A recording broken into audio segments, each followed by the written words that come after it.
A reading from the letter of Paul to the Colossians. Brothers and sisters, if you were raised with Christ, seek what is above, where Christ is seated at the right hand of God.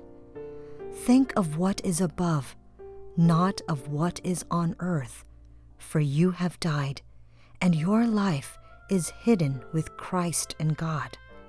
When Christ, your life, appears, then you too will appear with him in glory. Put to death, then, the parts of you that are earthly: immorality, impurity, passion, evil desire, and the greed that is idolatry. Stop lying to one another, since you have taken off the old self with its practices, and have put on the new self, which is being renewed for knowledge in the image of its Creator. Here there is not Greek and Jew, circumcision and uncircumcision, barbarian, Scythian, slave, free, but Christ is all and in all. The word of the Lord. Our second reading this Sunday comes from the letter of Paul to the Colossians. We have been reflecting on what our true work is and what our true wealth is. Work that is supposed to generate wealth. So what is your work? And what wealth is generated by your work? In the first reading, we find from Ecclesiastes this sigh, which becomes a point of our reflection and self-examination. Vanity of vanities. Working, which leads to accumulation of wealth, which is pointless because you don't bring it with you after death. And it even brings you a lot of anxiety while you are here on earth and while you are preserving and protecting the fruits of your labor. Vanity. So what should be our work? What should we work for? In the second reading, Paul tells us to set our hearts on heavenly things, on things of God. That should be the wealth that we should be working for. So if that is our wealth, things that pertain to God, things in the heavenly realm, and we should work for it. How do we go about working for that?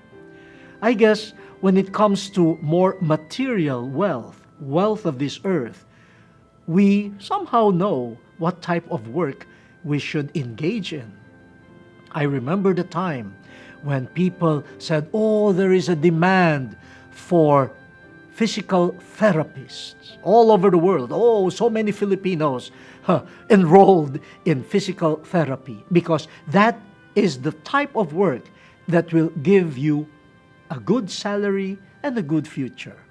But St. Paul is saying, while that is not bad, are you aspiring for heavenly things, things that pertain to God? Now, St. Paul reverses it first. What are the false wealths or riches that we should shun, we should not work for? Here is a good enumeration.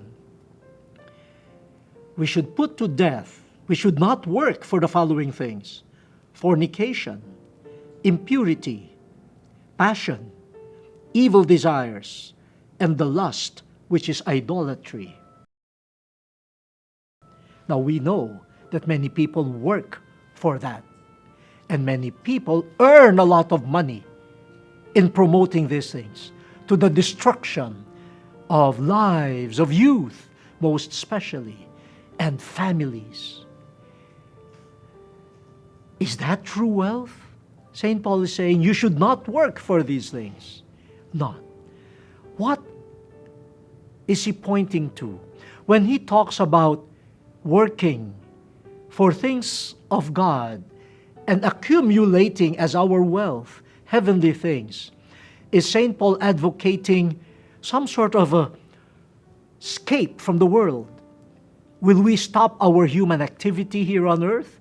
Should we stop pursuing a profession? No, that's not the point of St. Paul. What he's saying is, while you are pursuing these earthly jobs or work, are you pursuing the one that really matters? Are you working on becoming more and more Christ-like?